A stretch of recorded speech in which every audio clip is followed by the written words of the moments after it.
Hello అండి, నమస్తే. ఇప్పుడు మాట్లాడే టాపిక్ వచ్చేసి పహల్గామ్లో జరిగినటువంటి టెర్రర్ అటాక్ ఏదైతే ఉందో ఆ టెర్రర్ అటాక్కి సంబంధించినటువంటి Congress party highest decision making body ఏదైతే సిడబ్ల్యూసీ ఉందో కాంగ్రెస్ వర్కింగ్ కమిటీ మీట్ అయ్యి ఒక 3-4 అంశాలని చాలా బలంగా డిస్కస్ చేసి దేశ ప్రజల ముందు ఉంచే ప్రయత్నం చేసింది.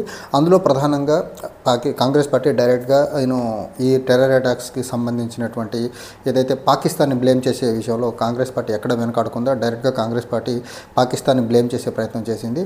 And at the same time government of India point of వ్యూలో సెక్యూరిటీ ల్యాబ్స్ అవనివ్వండి, ఇంటెలిజెన్స్ గ్యాదరింగ్ అండ్ ఇంటెలిజెన్స్ నుంచి ఉన్నటువంటి రిపోర్ట్స్ ఏవైతే ఉన్నాయో వాటిని ప్రాపర్గా యూస్ చేసుకోకుండా ఇలాంటి టెర్రర్ అటాక్ జరిగేదానికి గవర్నమెంట్ ఆఫ్ ఇండియా మరీ ముఖ్యంగా ఇంటెలిజెన్స్ డిపార్ట్మెంట్ పరంగా జరిగినటువంటి ఈ మిస్టేక్ ఏదైతే ఉందో దాన్ని ఎక్స్పోజ్ చేసే ప్రయత్నం చేసింది.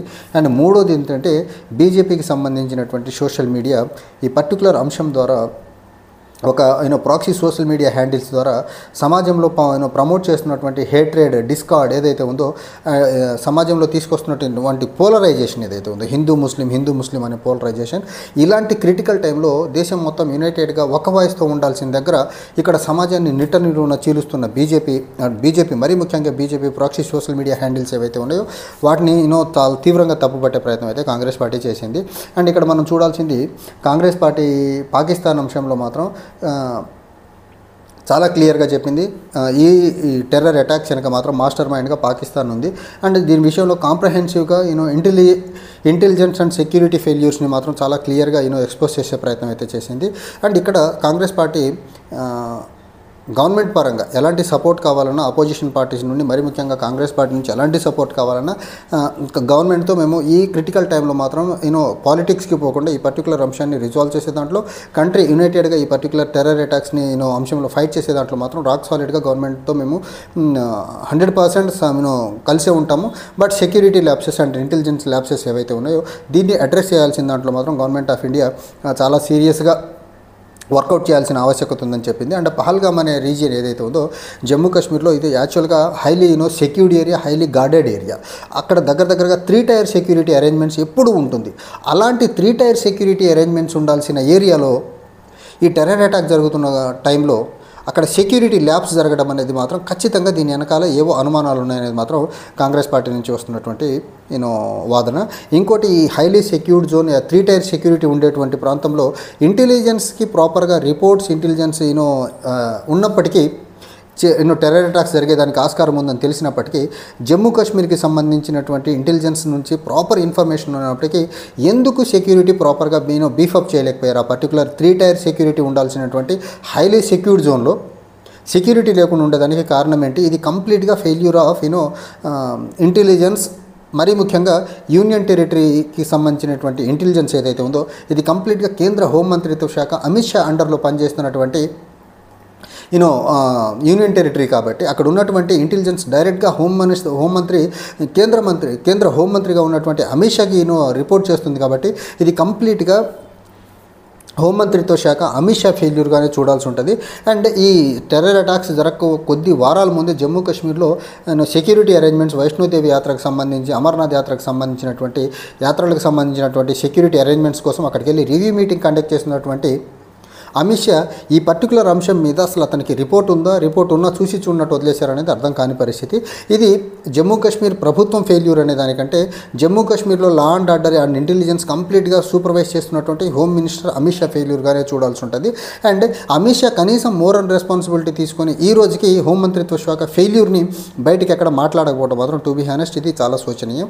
ఇది మాట్లాడకపోగా బీజేపీకి సంబంధించినటువంటి జుగుప్సాకరమైనటువంటి అంశం ఏంటి అంటే బీజేపీకి సంబంధించినటువంటి ప్రాక్సీ సోషల్ మీడియా హ్యాండిల్స్ ఏవైతే ఉన్నాయో ఇంత గ్రేవ్ ట్రాజడీ జరిగిన క్రమంలో ఇక్కడ హిందూ ముస్లిం డివిజన్ తీసుకొచ్చి ఇక్కడ ఓట్ బ్యాంక్ పాలిటిక్స్ని సోషల్ మీడియా ప్లాట్ఫామ్స్గా ప్రమోట్ చేస్తున్న విధానం, సొసైటీలో డిస్హార్మోనీ, కమ్యూనల్ టెన్షన్స్ని పెంపొందించేలా మా సోషల్ మీడియా హ్యాండిల్స్ ప్రమోట్ చేస్తున్న మెసేజెస్ స్ప్రెడ్ చేస్తున్న హేట్రేడ్ ఏదైతే ఉందో ఇది ఖచ్చితంగా ఈ టైంలో కంట్రీ మొత్తం రాక్ సాలిడ్గా యునైటెడ్గా ఉండాల్సిన టైంలో ఇలాంటి పనులు బీజేపీ సోషల్ మీడియా హ్యాండిల్స్ నుంచి రావడం మాత్రం టు బి హానెస్ట్ ఇది మోస్ట్ అన్యాక్సెప్టబుల్ థింగ్ అనేది మాత్రం కాంగ్రెస్ పార్టీ వర్కింగ్ కమిటీ నుంచి వస్తున్నటువంటి రిజల్యూషన్ నుంచి వచ్చినటువంటి అంశాలు. అయితే ఇక్కడ మనం చూడాల్సింది హోంమంత్రిత్వ శాఖ ఇప్పటికీ రెస్పాన్సిబిలిటీ తీసుకోలేదు క్లియర్గా. ఇంటెలిజెన్స్ ఎక్కడెక్కడ ఫెయిల్యూర్ అయిందో ఈ రోజుకి దేశానికి తెలియబరిచే పని చేయలేదు.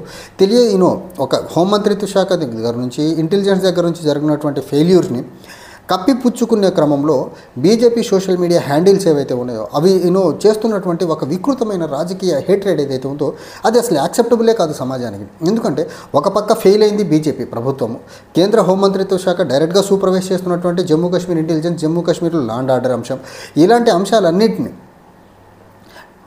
బీజేపీ చేతిలో పెట్టుకుని బీజేపీ ఫెయిల్ అయిన ఉదంతంలో ఇక్కడ హిందూ ముస్లిం అనే గొడవను పెంపొందించి బీజేపీ రాజకీయంగా ఒక కమ్యూనల్ పోలరైజేషన్ తీసుకొచ్చి పొలిటికల్ లబ్ధి పొందాలనే దురాశ ఇక్కడ కనిపిస్తుంది తప్ప ఇక్కడ బీజేపీ పరంగా, ఇంటెలిజెన్స్ పరంగా, అడ్మినిస్ట్రేషన్ పరంగా జరిగినటువంటి ఫెయిల్యూర్స్ని ఇప్పటికీ బీజేపీ యాక్సెప్ట్ చేయట్లేదంటే బీజేపీ వాళ్ళ తప్పుల్ని ఒప్పుకోకుండా ఇక్కడ హిందూ ముస్లిం పోలరైజేషన్ మీద ఎక్కువ ఫోకస్ చేస్తున్నట్టు మాత్రం చాలా క్లియర్గా అర్థమవుతుంది. అండ్ నిన్న ప్రధానమంత్రి నరేంద్ర మోదీ గారు కూడా బీహార్లో వివిధ డెవలప్మెంటల్ యాక్టివిటీస్లో పార్టిసిపేట్ చేసుకుంటా డెవలప్మెంటల్ యాక్టివిటీస్ గురించి మాట్లాడిన తక్కువ అక్కడ బీజేపీ ఎలక్షన్ క్యాంపెయిన్ కోసం మరీ ముఖ్యంగా పోలరైజేషన్ కోసం ఎక్కువ మాట్లాడినట్టు చాలా ప్రస్ఫుటంగా అర్థమవుతుంది. ఆయన అక్కడ మాట్లాడిన మాటల్లో బీహార్కి ఏదో డెవలప్మెంట్ యాక్టివిటీస్కి శంకుస్థాపన కోసం వెళ్ళాడని బయటికి చెప్తున్నా లోపల మాత్రం కంప్లీట్గా పోలరైజేషన్ మీద ఎక్కువ ఫోకస్ చేశారు. అఫ్కోర్స్ ప్రధానమంత్రి స్థాయి వ్యక్తి, ప్రధానమంత్రి డైరెక్ట్గా పోలరైజేషన్లో ఇన్వాల్వ్ అయినప్పుడు బీజేపీ సోషల్ మీడియా హ్యాండిల్స్ని హ్యాండిల్ చేసేవాళ్ళు, ఈ ప్రాక్సీ బీజేపీ సోషల్ మీడియా హ్యాండిల్స్ని మెయింటైన్ చేసేవాళ్ళు సేమ్ ప్రధానమంత్రి ఫుడ్ స్టెప్, బీజేపీ ఫుడ్ స్టెప్లోనే ఫాలో అవుతారు కదా. సో యాజ్ ఇట్ ఈజ్గా ప్రైమ్ మినిస్టర్ ఏదైతే అక్కడ పోలరైజేషన్ మెకానిజంని డైరెక్ట్గా బీహార్లోకి వెళ్ళి చేసే ప్రయత్నం చేశారో అదే బీజేపీ సోషల్ మీడియా చేస్తూ ఉంది, అదే కేంద్ర హోంమంత్రిత్వ శాఖ చేస్తుంది, అదే బీజేపీ మిషనరీ చేస్తూ ఉంది అండ్ సంఘ్ పరివార్ మిషనరీ చేస్తుంది. ఇక్కడ వీళ్లకు ఈ పర్టికులర్ అంశాన్ని చిత్తశుద్ధితో డీల్ చేసి ఈ టెర్రర్ అటాక్స్ చేసిన వాళ్ళని పనిష్ చేయాలనేది చాలా తక్కువ కనిపిస్తూ ఉంది. ఏ పార్టీకి ఇక్కడ నుంచి పొలిటికల్గా మైలేజ్ ఎలా తీసుకోవాలి, ఓట్ బ్యాంక్ పోలరైజేషన్ ఎలా తీసుకోవాలి, ఈ జరిగినటువంటి కంప్లీట్ ఉదంతాన్ని హిందూ సమాజాన్ని కన్సాలిడేట్ చేసి ఆ కన్సాలిడేట్ అయినటువంటి సమాజాన్ని బీజేపీకి రాబోయే బీహార్, ఉత్తరప్రదేశ్, వెస్ట్ బెంగాల్ లాంటి అసెంబ్లీ ఎన్నికల్లో, అస్సాం లాంటి అసెంబ్లీ ఎన్నికల్లో ఎలా వాడుకోవాలనే దాని మీద ఎక్కువ చూపిస్తున్నారు తప్ప వీళ్ళు ఈ పర్టికులర్ అంశం మీద ఇంటెలిజెన్స్ ల్యాప్సెస్ అవనివ్వండి, సెక్యూరిటీ ల్యాప్సెస్ అవనివ్వండి, ఆర్ఎల్స్ బీజేపీ తీసుకోవాల్సినటువంటి మోరల్ రెస్పాన్సిబిలిటీ తీసుకోకుండా వీళ్ళు చేస్తున్నటువంటి ఓట్ బ్యాంక్ పాలిటిక్స్ ఏవైతే ఉన్నాయో ఇది ఖచ్చితంగా దేశానికి మంచిది కానే కాదు.